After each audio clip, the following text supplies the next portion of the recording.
Assalamualaikum warahmatullahi wabarakatuh. Saya Ardiani Punganggoro dari kelas 3E, Prodi Ekonomi Syariah. Ingin merangkum dalam pembuatan video ini, ingin merangkum materi dari materi ke-9 sampai ke-15 mata kuliah fikih ibadah untuk memenuhi UAS. Baik, yang pertama adalah tentang sholat qiyamul lail atau sholat malam. Dikatakan Rasulullah SAW sebagai ibadah paling afdol setelah sholat wajib. Ibadah qiyamul lail sendiri tidak terbatas pada pelaksanaan sholat saja, namun juga mencakup ibadah yang lainnya seperti zikir dan doa-doa dan yang lainnya. Dan tata caranya adalah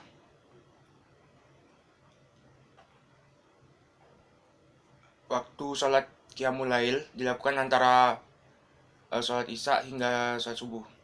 Di antara waktu tersebut, sholat ini boleh dikerjakan di awal malam, pertengahan malam atau akhir malam. Jumlah rakaatnya, sholat malam tidak memiliki jumlah batasan rakaat. Secara umum sholat malam dikerjakan pada 2 rakaat salam, kemudian ditutup dengan witir, di mana sholat witirnya ditunaikan dalam jumlah rakaat ganjil, bisa 3, 5, dan seterusnya. Syarat-syaratnya dapat ditunaikan sebelum atau sesudah tidur. Sebelum menunaikan ibadah salat malam harus terlebih dahulu telah menunaikan sholat isya. Niatnya dapat dilafalkan dengan bahasa Indonesia atau bahasa Arab.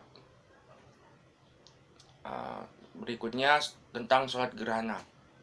Sholat gerhana dilakukan sebanyak 2 rakaat dengan 4 kali ruku dan sujud. Sholat gerhana juga bersifat sunnah dan diawali dengan niat serta diakhiri salam dan khutbah pada akhir ibadah. Tata caranya, yang pertama niat, yaitu usolli sunnatun lil khusufi syamsi imaman atau makmumam lillahi ta'ala. Yang kedua takbiratul ihram. Selanjutnya membaca doa iftitah yang dilanjutkan Al-Fatihah dan surat lain dengan ayat yang panjang dan suara yang keras. Kemudian ruku sambil memanjangkan bacaannya. Kemudian bangkit dari ruku, i'tidal, dan tidak langsung sujud, namun kembali membaca Al-Fatihah dan surat dengan ayat yang lebih pendek dari yang pertama. Kemudian kembali ruku yang bacaannya tidak sepanjang yang pertama. Kemudian i'tidal lagi. Dan sujud yang lamanya seperti ruku dilanjutkan duduk di antara 2 sujud serta sujud kembali. Kemudian bangkit dari sujud dan mengerjakan rakaat kedua dengan bacaan dan gerakan seperti sebelumnya, namun lebih singkat. Kemudian diakhiri dengan salam.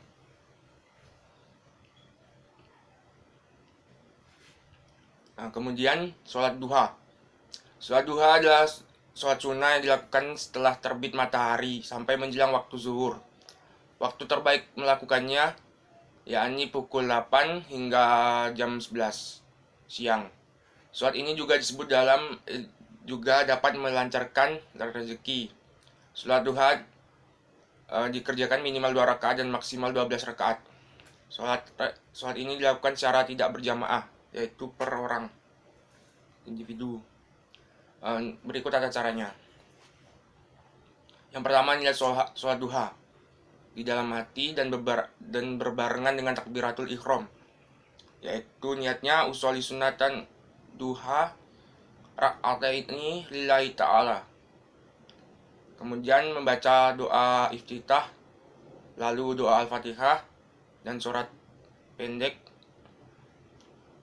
Kemudian ruku dan baca tasbih 3 kali, kemudian i'tidal seperti sholat pada umumnya.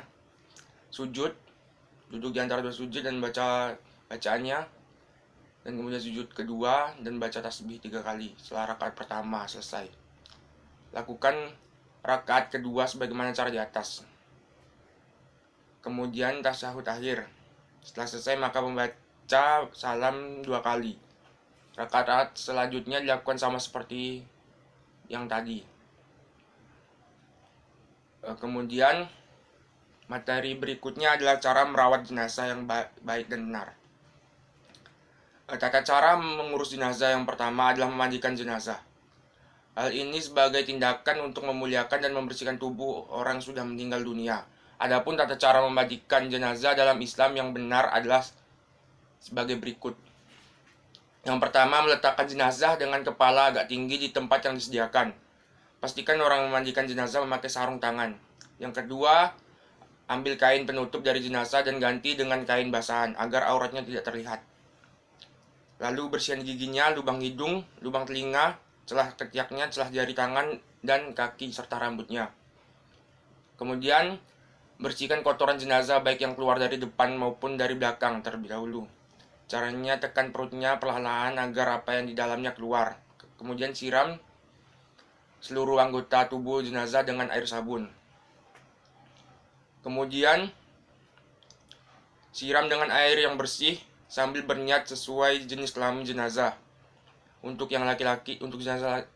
jenazah laki-laki, niatnya nawaitul ghusla adaan hazal mayyiti lillahi ta'ala. Untuk perempuan, nawaitul ghusla adaan hazizil mayyitati lillahi ta'ala. Lalu memiringkan jenazah ke kanan, basuh bagian lambung kirinya sebelah belakang. Setelah itu, siram dengan air bersih dari kepala hingga ujung kaki, dan siram lagi dengan air kapur barus. Kemudian jenazah diwudukan seperti orang yang berwudu sebelum sholat. Lalu, jika dari jenazah itu keluar najis setelah dimandikan dan mengenai badannya, wajib dibuang dan dimandikan lagi. Jika keluar najis setelah di atas kafan, tidak perlu diulangi mandinya, tapi cukup dengan membuang najis tersebut. Kemudian bagi jenazah wanita, sanggul rambutnya harus dilepas dan dibiarkan terurai ke belakang. Setelah disiram dan dibersihkan, lalu dikeringkan dengan handuk dan dikepang. Keringkan tubuh jenazah setelah dimandikan dengan handuk, sehingga tidak membasahi kain kafannya.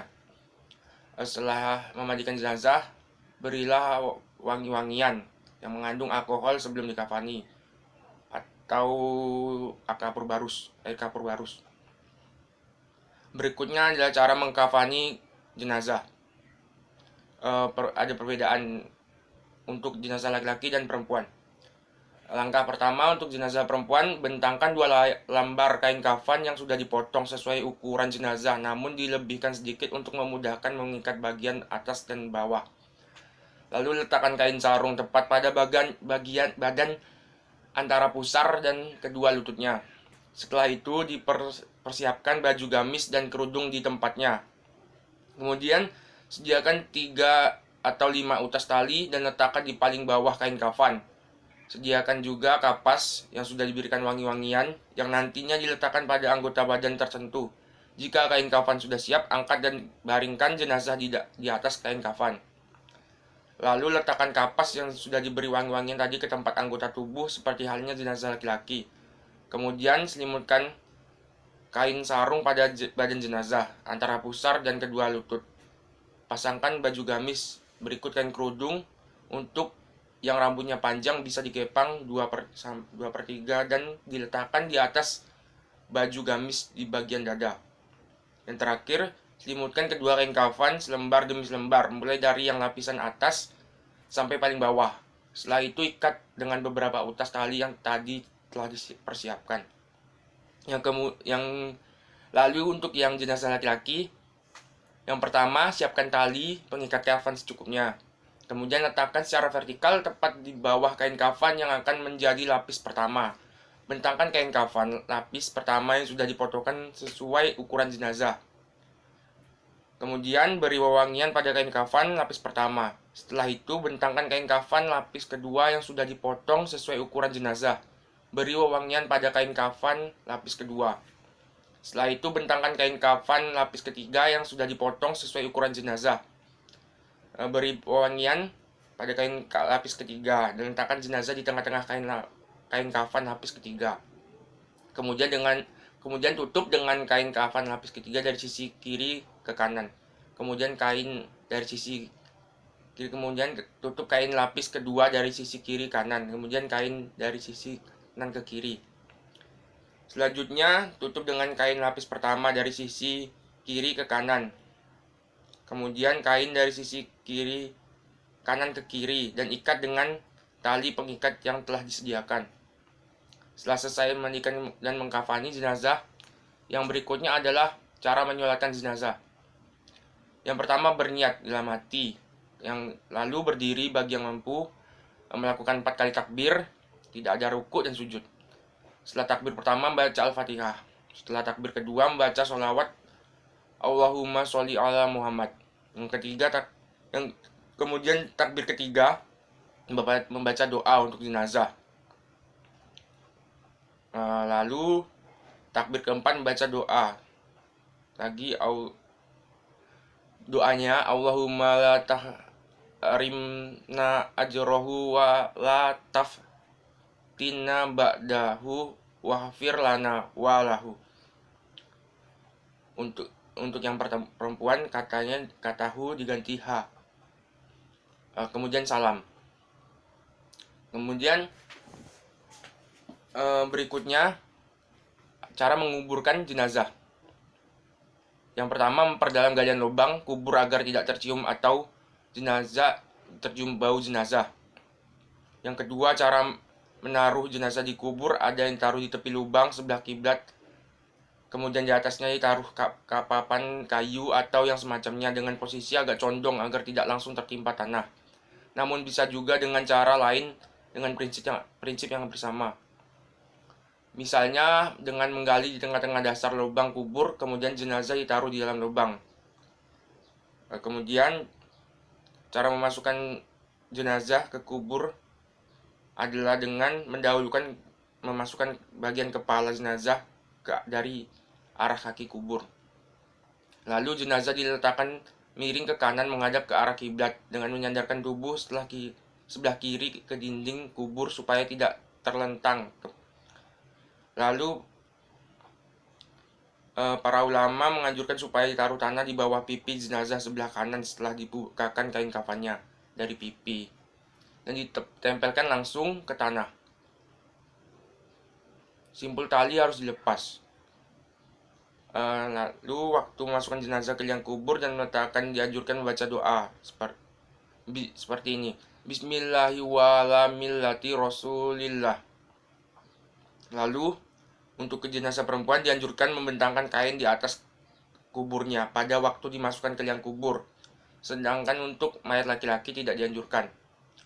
Orang yang turun ke lubang jenazah perempuan untuk mengurusnya sebaik orang-orang yang dalamnya tidak menyetubuhi istri mereka. Lalu berdoa, yang terakhir berdoa setelah selesai menguburkan jenazah. Materi yang berikutnya adalah tata cara puasa yang benar. Yang pertama, sebelum berpuasa kita harus tahu apa saja larangan yang dapat membatalkan puasa, agar nanti saat berpuasa tidak melakukan hal tersebut dan tidak membatalkan puasa. Kemudian adalah niat. Kita berpuasanya karena Allah Subhanahu wa Ta'ala. Lalu pada saat sahur kita sebaiknya memakan makanan yang cukup dan tidak berlebihan atau kurang agar dapat melakukan aktivitas sehari-hari seperti biasanya. Lalu jangan bermalas-malasan setelah puasa. Dan setelah itu berbuka waktu tiba berbuka. Baiklah, setelah itu materi berikutnya adalah menjelaskan tentang zakat. Zakat adalah sejumlah harta yang wajib dikeluarkan oleh umat muslim untuk diberikan kepada golongan yang berhak menerima, seperti fakir miskin dan semacamnya, sesuai dengan yang ditetapkan oleh syariah. Zakat termasuk rukun Islam keempat dan menjadi salah satu unsur paling penting dalam menegakkan syariat Islam. Oleh karena itu, hukum zakat adalah wajib bagi setiap muslim yang telah memenuhi syarat-syarat tertentu. Zakat juga merupakan bentuk ibadah seperti sholat, puasa, dan lainnya yang telah diatur dengan rinci berdasarkan Al-Quran dan Sunnah. Macam-macam zakat adalah zakat fitrah.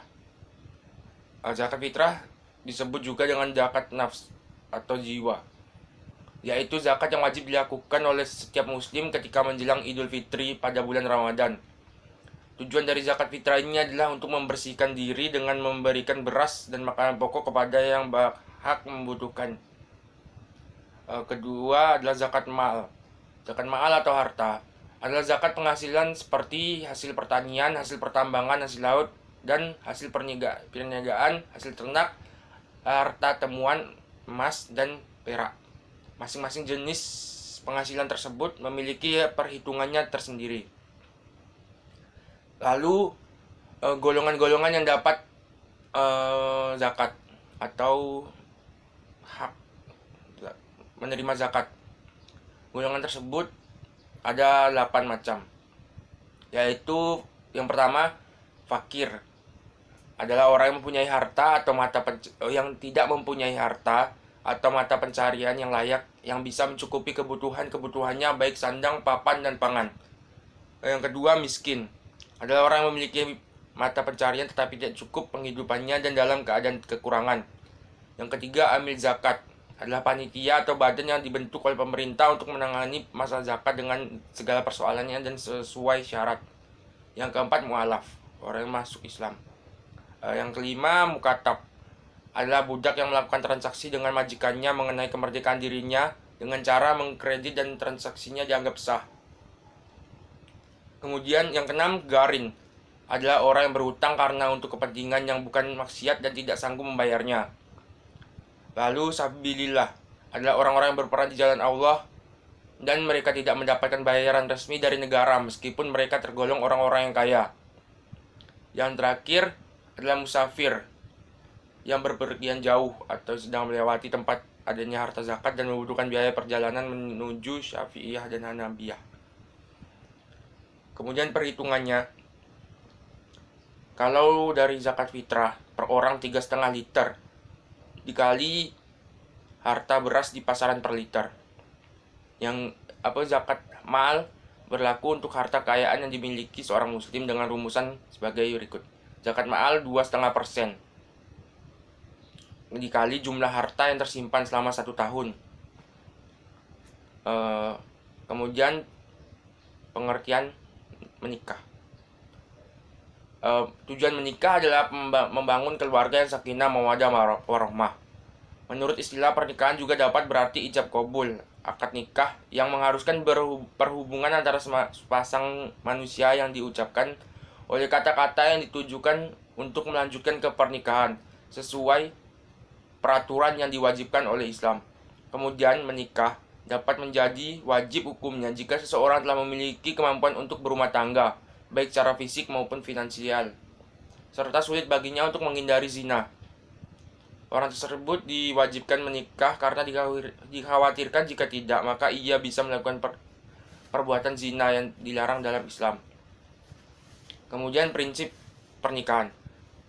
Yang pertama, prinsip mitsakon gazilah atau komitmen suci.